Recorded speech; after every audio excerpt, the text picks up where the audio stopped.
Wow, saya tidak menyangka Nusron Wahid ternyata sangat tolol. Demi bisa merampok tanah rakyat, dia mengatakan, rakyat itu hanya punya hak pakai. Sebenarnya semua adalah tanah negara. Lalu kemudian berkata lagi, dari mana jalannya tanah warisanmu? Emangnya mbahmu menciptakan tanah? Sejujurnya saya tidak tahu apakah agar diterima menjadi menteri, dia membuang otaknya lalu menggantinya dengan kotoran. Sehingga pemikirannya bisa setolol ini. Okelah, kita berikan pencerahan kepada mereka. Syarat terbentuknya sebuah negara hanya dua. 1. Tanah atau wilayah. 2. Rakyat. Lantas di mana posisi pemerintah? Pemerintah itu awalnya tidak ada. Dan sebenarnya tidak perlu juga ada. Sebab pemerintah itu hanyalah sebuah organisasi. Apakah organisasi itu sangat penting? Jawabannya tidak juga. Apakah ketika sebuah organisasi bubar, maka rakyat mati? Jawabannya jelas tidak. Lantas bagaimana tiba-tiba bisa ada organisasi di tengah-tengah rakyat?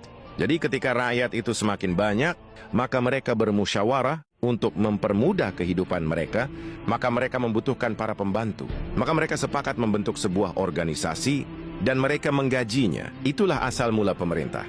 Jadi ibarat negara itu adalah rumah, maka rakyat adalah majikan. Dan pemerintah adalah pembantu alias asisten rumah tangga. Pertanyaannya, apakah pembantu rumah tangga itu perlu?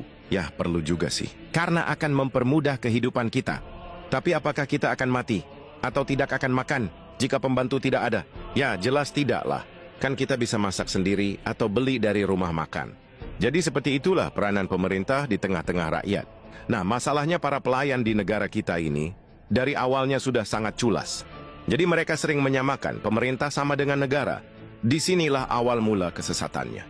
Sehingga mereka berpikir, berarti tanah negara adalah tanah pemerintah. Boom, hancur sudah kan? Mereka salah persepsi. Lalu kemudian menggunakan persepsi yang salah itu untuk mengklaim apa yang bukan miliknya. Jadi perlu Anda ketahui pemerintah dan negara itu berbeda. Oke, untuk meluruskan pemahaman mereka, kita akan pakai istilah Yunani. Sebab Yunani adalah pusat filosofi dunia, di mana hampir semua konstitusi negara-negara di dunia itu diadopsi dari filsafat Yunani.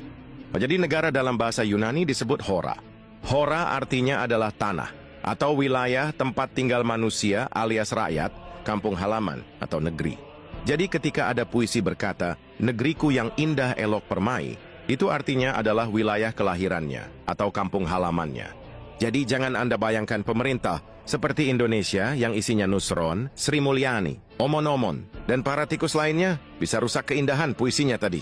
Kemudian rakyat dalam bahasa Yunani disebut demos. Nah, jadi jika Anda menyebutkan kata demokrasi atau negara demokrasi, itu artinya kedaulatan rakyat. Sebab demokrasi berasal dari dua kata, yaitu demos dan kratos. Demos artinya rakyat. Kratos